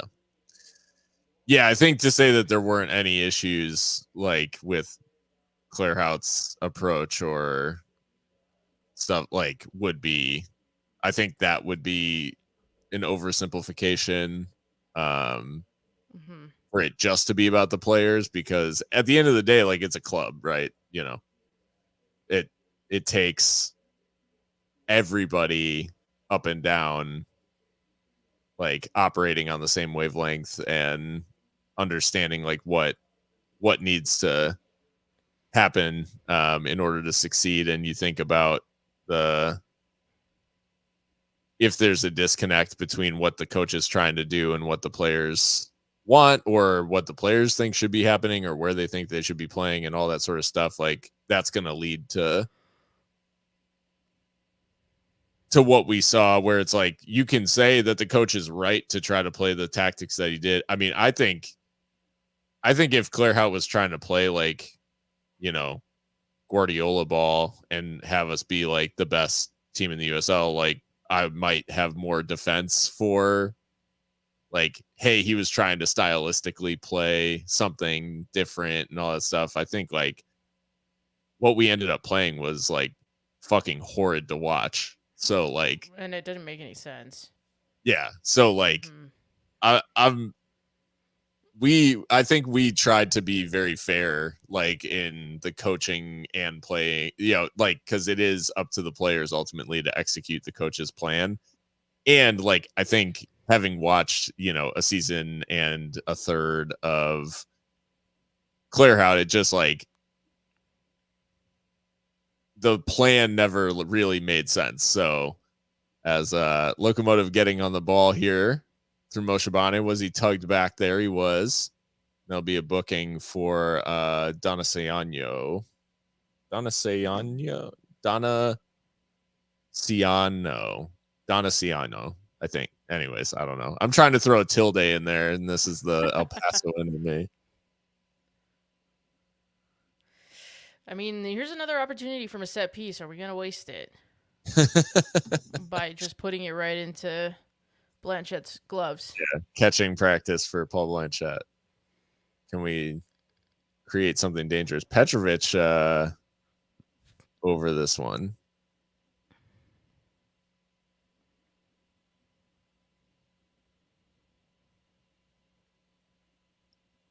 Attacking free kick for Locomotive out on the right flank. Referees doing some housekeeping in there. Dolan Meyer, biggest man on the pitch at the far post. Yeah. Petrovic rolls it across to Calvillo, who they tried something off the training ground and it did not come off. Cut out by Roots. Nonsense, man. Such Yeah, fucking nonsense. again, like, you're down a goal, like, just put in a cross. Like, you get a free opportunity to deliver a cross. Yeah. Just trying to be cute. And should have kept it on mute. It didn't look like Calvillo was like all that prepared for the pass either. Like, it looked like he wasn't particularly ready for like some kind of prepared, like, off the training ground set piece. Just no words. Yeah.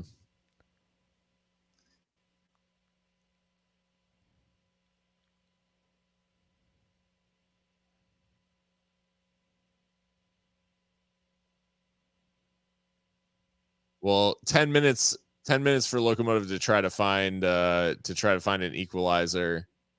And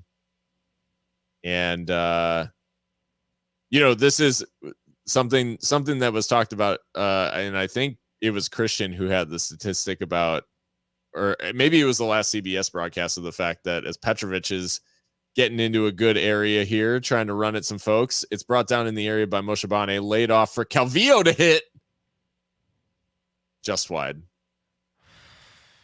The height on that wasn't bad. It looked good. Blanchette was, again, this was like a case of Blanchette was calm when, and does it take a deflection? Oh, no, maybe not. Hit the stanchion, I guess, like just wide. Did well to put that ball through so many bodies. Yeah. And basically like something that we hadn't seen. Like, I don't think we've had anybody except for Moshabane maybe get to the, like, actually get to the end line and try to put it across.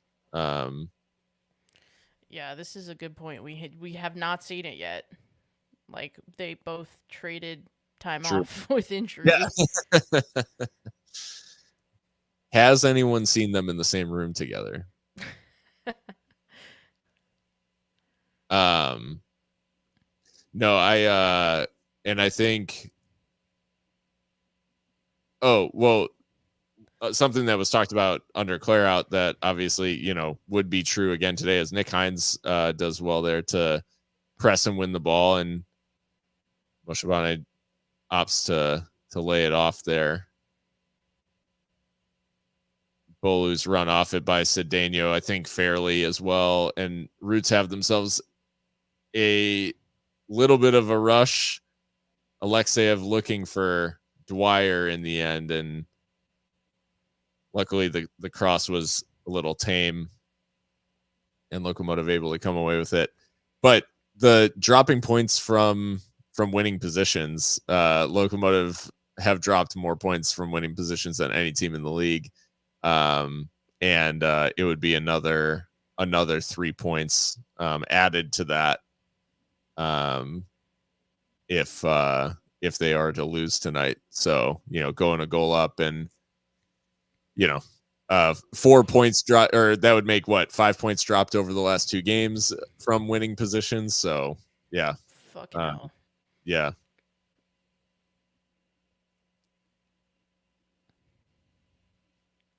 Not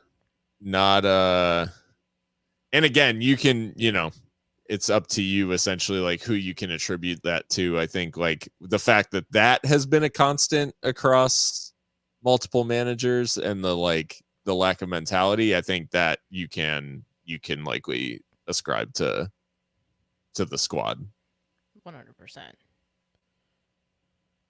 Whereas, yeah, the setup and all that sort of stuff, it's like a little bit tougher to quantify, as Locomotive getting down the right-hand side, but the cross from Lions a little tame. Calvillo trying to put the ball in the box.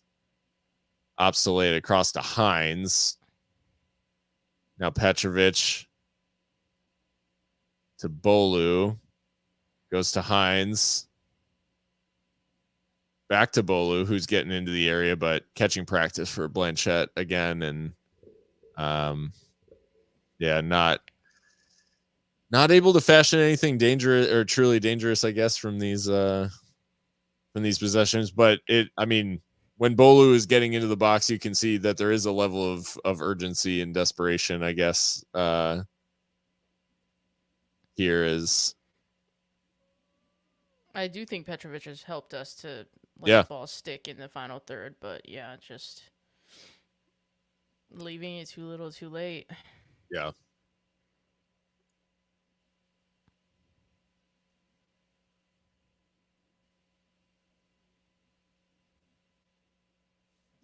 Roots are definitely, and it's odd, given the fact that they basically all of their substitutions have been attacking in nature, but they are pretty clearly like dropping off and just allowing us to have the ball more, as Logue with a little bit of a wild clearance, but Bolu's pass not controlled in return, and then the ball up top looking for Dwyer, but Brandon Craig able to muscle him off of it.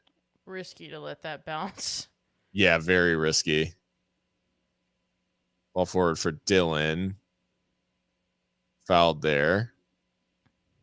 It's Logue, who, I mean, if there's anyone who you want to maybe target with, like, as we see now, Garay being brought on for Bolu.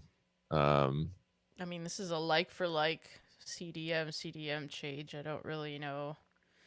The only reason to Getting make at, that is if you think that Bolu's legs are gone. Mm-hmm. Like, that's the only reason. That's the only reason to make that change. But Locomotive back in possession. Calvillo looking for a very ambitious crossfield pass. Dolan Myers playing in that, like, whatever, false attack, false nine, false center back.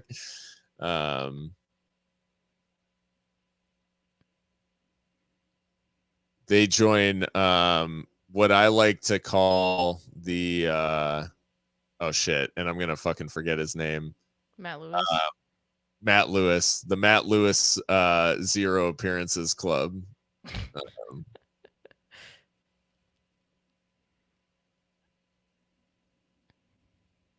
But yeah, Matt Lewis will always be the OG. Like, come Did to Daniel look. Navarro ever make an appearance for us? That's actually a good point. We might need to take a look at the actual stats for that one, because there is a create chance a whole back line with defenders that never played for us. There is a chance that Navarro, I want to say either through injury or because of like coming on in a game. Like, I think Navarro probably made an appearance, but I can't say for sure. Let's find that out while Roots are on the attack here.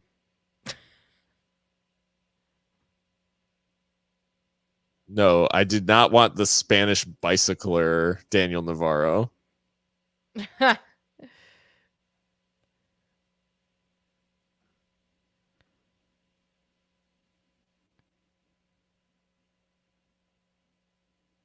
He is, let's see.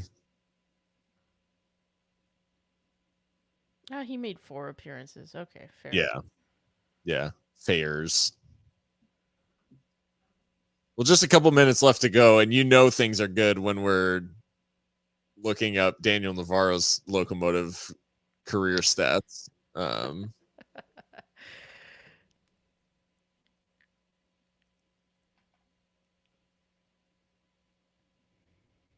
Ball up towards Dylan, out for a throw for Oakland. Yeah, I'm just not seeing it right now. Like, I'm trying to visualize what an equalizer might look like, and I'm just not seeing it. No.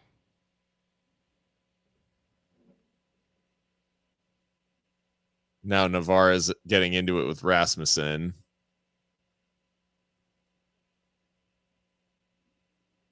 The passion yellows are about to start coming out.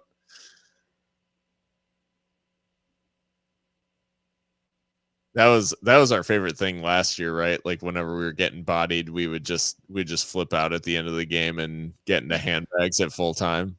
Yep. I mean, our manager got sent off twice. Yeah. In his time with us. True. Locomotive trying to find a route to goal. Navarez bursting into the area. Took a risk there with that challenge and eventually commits the foul. Gets booked for dissent, because what else is new? And he, like, it's funny because I don't think there's anything actually that bad about this.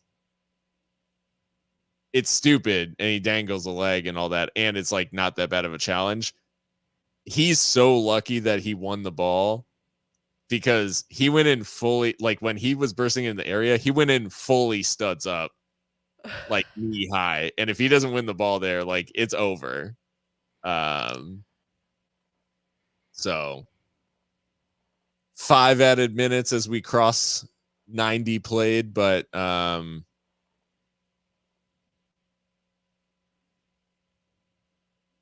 I mean, I guess the story of the match, if it ends this way, after added time, the story of the match will essentially be like Locomotive taking the lead on the road, but over the course of the 90 minutes, not doing enough to deserve to win. Yeah, I think that's right. And I think that Oakland Roots were able to dictate the tempo of the game and unsettle Locomotive and force them into some really bad decisions and bad passes. And they just couldn't cope with it mentally. Um, the go ahead goal from Oakland is us shooting ourselves in the foot and then making a series of mistakes that are all punished ruthlessly. Yeah. Um, yeah, mentally, this team is just lacking.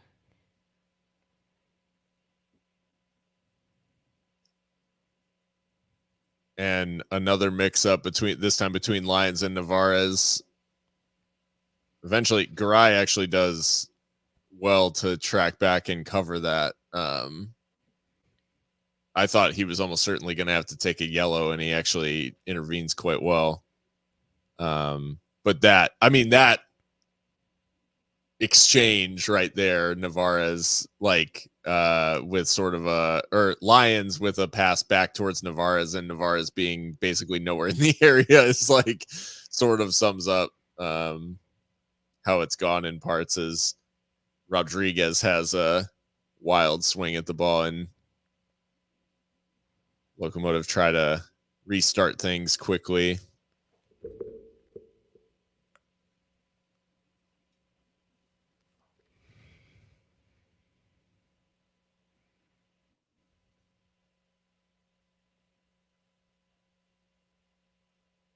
Ball out to Petrovic. Nice touch. Finds Hines. Hines crosses into the area, but booted away. And then I guess they thought Dwyer was looking for that. So no foul. And Locomotive retained possession. Petrovic again trying to get down the flank, earns a throw.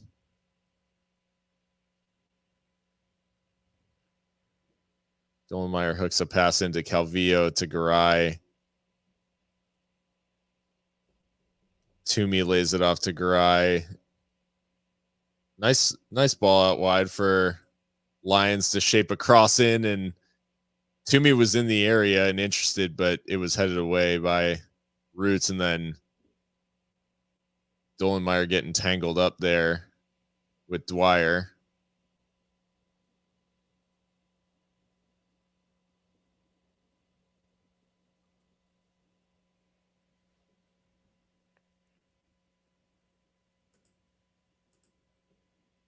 About a minute and a half to try to find something. And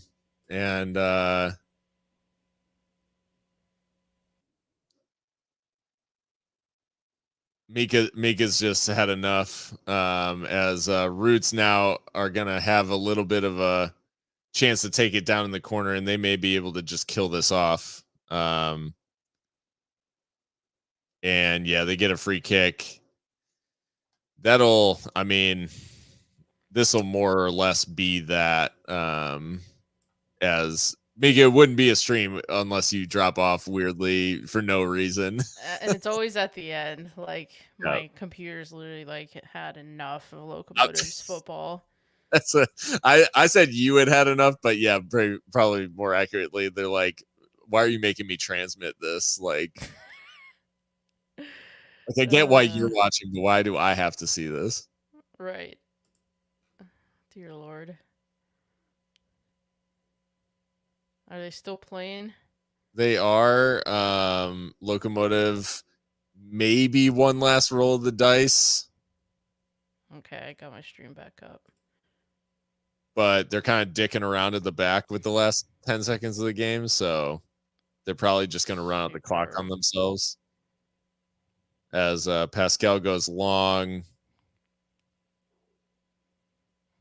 Oakland wins it, and yeah, this will more or less do it. I'm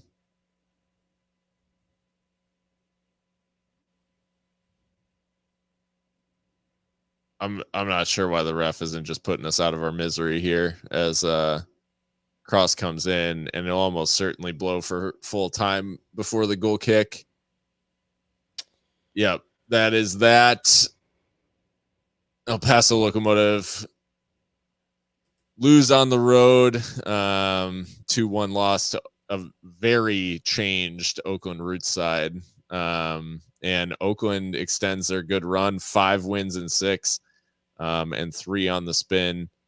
2-1 to Oakland. But Mika, like we talked about, I mean, I don't know that there's much more to say on it, but it was essentially a night in which Locomotive were only on top in the strictest sense of the word, and really only for about 5 minutes at the beginning of the game. And after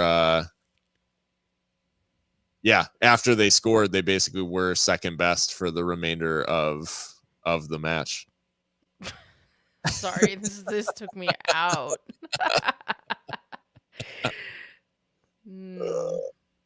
Bunch of fucking millennials quiet quitting on us. Mm-hmm. You summed it up perfectly well. I think more of the same from Locomotive. Just not able to consolidate any kind of lead when we get one. And I really have to give a lot of credit to Oakland Roots because I think that they played their game the entire 90 plus minutes. I don't think we ever were able to settle into what we wanted to do. Forced a lot of errors. Their athleticism is off the charts. I mean, some of these players have absolutely run themselves into the ground. And yeah, I mean, Gavin Glitton's really cooking with grease here. Yeah. And yeah, it's a loss, and it's probably what we deserve given some of the mistakes that we made tonight. Yeah, and it's back to the drawing board with as far as offensively as well. I think they've got to find a different answer in attack, because I think that's where maybe we could try some different things, and where we, in terms of chance creation, we're not creating like that many dangerous chances. And then defensively, I think like you can't really say much would need to change in terms of, these aren't the glaring like structural issues that we were seeing where it's like, hey, if you play the ball into like in behind the fullbacks in the Claire Hout system, like it's over, right? Like that was a glaring structural issue, like with the tactic. Whereas this, like, there's not that glaring structural issue. It's just they're easy to get at, and they make mistakes. Like they're prone to mistakes. Yeah. And that is something that you can't tactic your way out of. Like that is all down to the individuals, like remaining mentally strong for the duration of the game, and being able to, when the going gets tough, like continue to make good decisions. Yeah. I think the thing that also hurts about this outcome, aside from the fact that Locomotive take the lead, is that the goal that we do score is a fluke.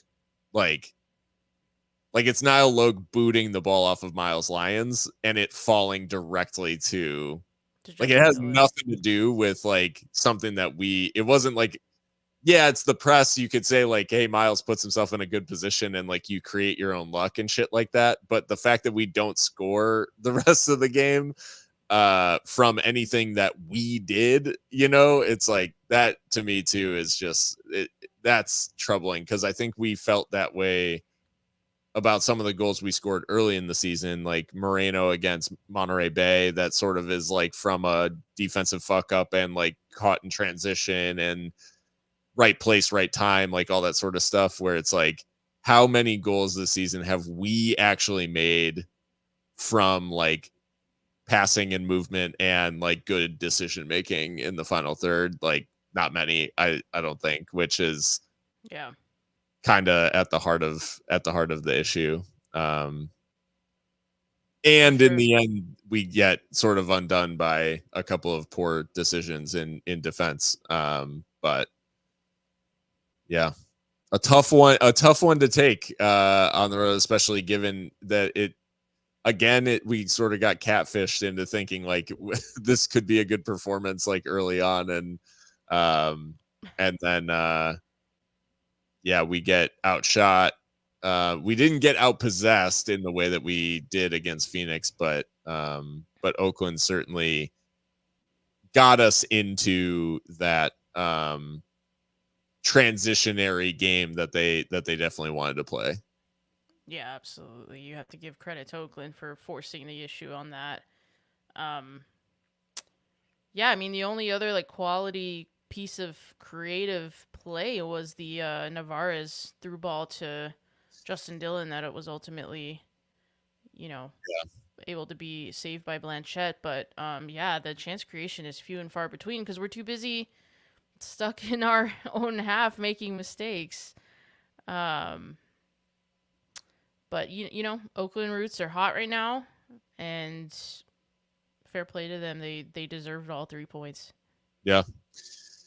Well, tough one to take, Locos, but it is we get another breather. So this weekend, no Locomotive, but we are back next Wednesday with an away game in Rhode Island of all places. So yeah, another opportunity and likely another watch party. That one will be kind to me timing wise. Right. But yeah, it is a tough one. But thank you guys for joining, and everybody who is hanging out in the chat and having fun. Like we said, as difficult as it is to take some of these losses, it is eminently more enjoyable when we've got stuff to laugh about in the chat and we're interacting with you guys. So thanks for coming along for the ride. This ends a 2-game winning streak we had on stream, unfortunately, Mika. So damn shame. We're back to where we were. But who knows? Rhode Island is a new day, and we'll be back with a pod at some point in between to wrap up whatever it was that we saw here and take a look ahead to Rhode Island. But thank you guys for joining, and hope everyone has a good rest of your week. And until next time, stay loco. See ya.